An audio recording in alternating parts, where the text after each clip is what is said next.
This section is looking at comparing the tax incidence of an excise tax on both consumers and suppliers based on their relative elasticities. And so what I've done is drawn out two different options, one in which demand is relatively more inelastic than supply, and one that's the opposite, where supply is more inelastic than demand.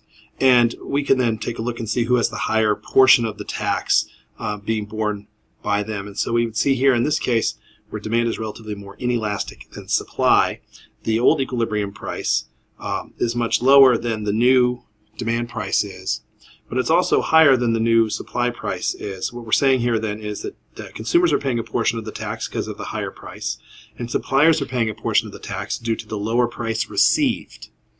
But what we can see then is that when it comes to the tax revenue, that the consumers are paying a much higher portion of the overall tax revenue in the form of higher prices than the suppliers are paying in the form of a lower price received.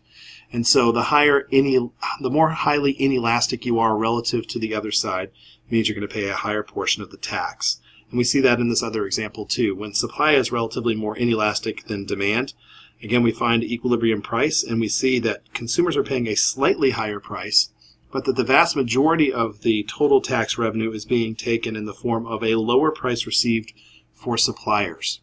So the general rule then is the higher the inelasticity of demand, the more inelastic you are, the greater the tax incidence you'll pay.